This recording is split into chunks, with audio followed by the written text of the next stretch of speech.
Ladies and gentlemen. We have with us the distinguished Foreign Minister of the Islamic Republic of Iran, Sayyid Abbas Araghchi, who will, with the Deputy Prime Minister and Foreign Minister of Pakistan, Senator Muhammad Ishaq Dar, will speak to the media. Thank you, brother. I have your permission to start. Excellencies, ladies and gentlemen, Assalamu alaikum and very good afternoon. I had the honor and privilege to welcome my dear brother Sayyid Abbas Araghchi, the Foreign Minister of Islamic Republic of Iran, who arrived Pakistan last evening, and we had exchanged views on the current situations and the developments in the Middle East and across the globe. We had a very good round of discussions focusing on Middle East crisis, its spillover, the denial of the right of self-determination, and the need for upholding international law and advancing accountability. We emphasized the need for reaching urgent ceasefire, de-escalation, and dialogue aiming to realize the right of self-determination of Palestinian people. I recalled Pakistan's timely and strongly condemnation of Israel's military strikes on Iran, which was a grave violation of Iran's sovereignty.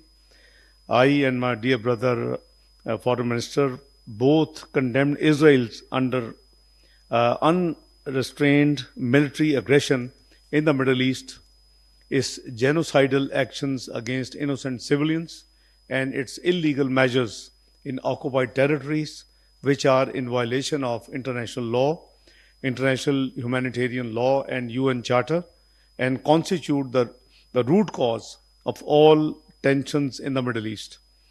I reiterated our call for establishing a viable, independent, and contiguous state of Palestine on the basis of pre-1967 borders with Al-Quds al-Sharif as its capital.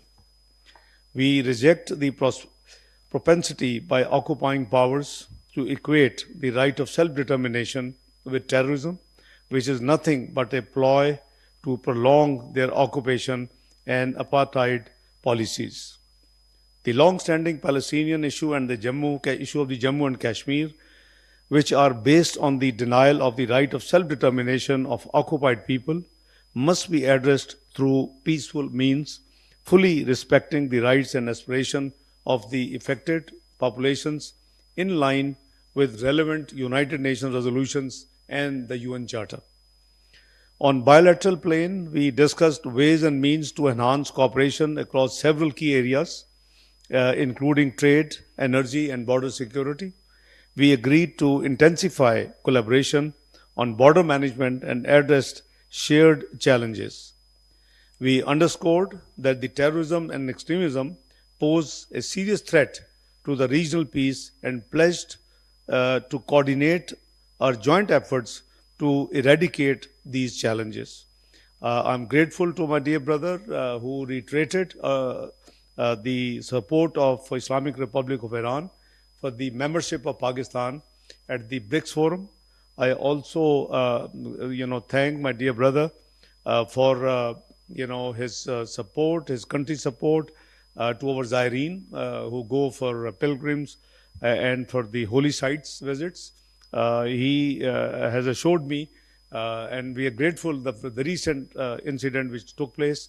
Iran has been very kind and very timely support I had acknowledged.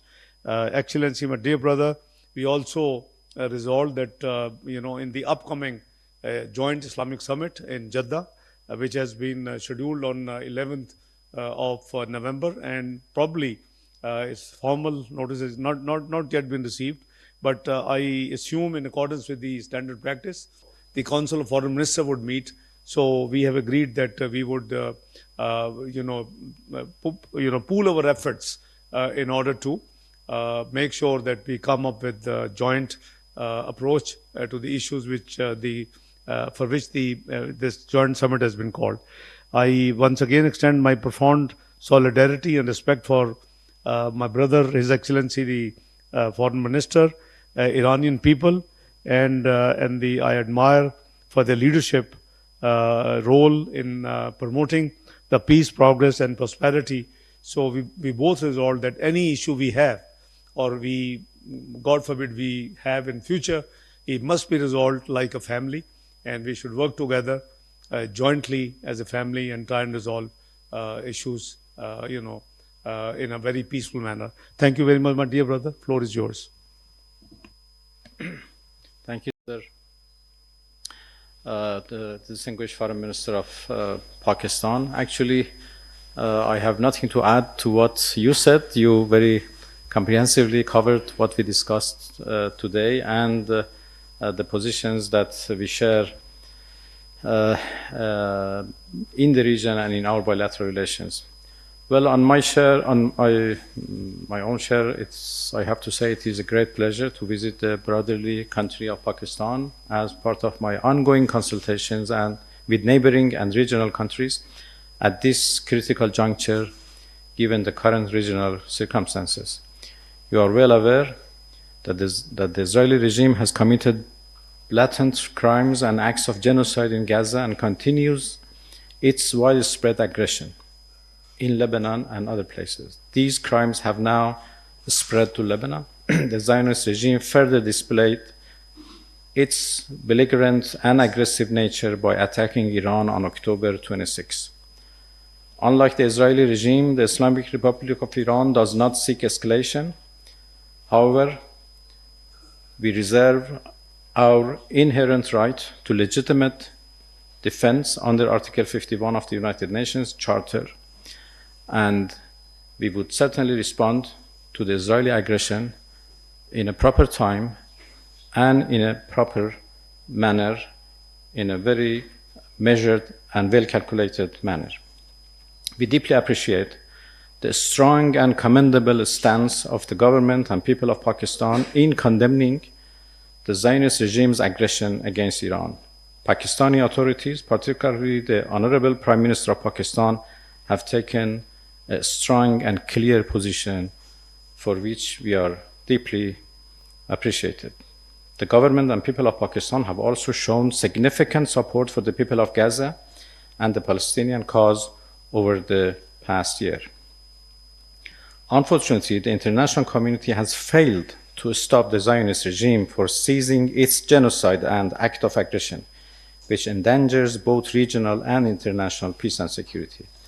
Efforts are being made by the Islamic countries to address this crisis and halt the Zionist regime's crimes. We are working toward a solution to stop these atrocities and to alleviate the suffering of the people of Gaza and Lebanon at the upcoming OIC meeting, especially as winter approaches, which will only intensify the hardships of the homeless and refugees in Gaza and Lebanon. Pakistan has consistently demonstrated diligence and active involvement in such matters. I have consulted and exchanged views with my brother, His Excellency Mr. Ishaq Dar, regarding the latest regional situation in the region, how to address the threats posed by the Zionist regime and ways to reduce tension. Additionally, current issues in our bilateral relations were an important part of our discussions.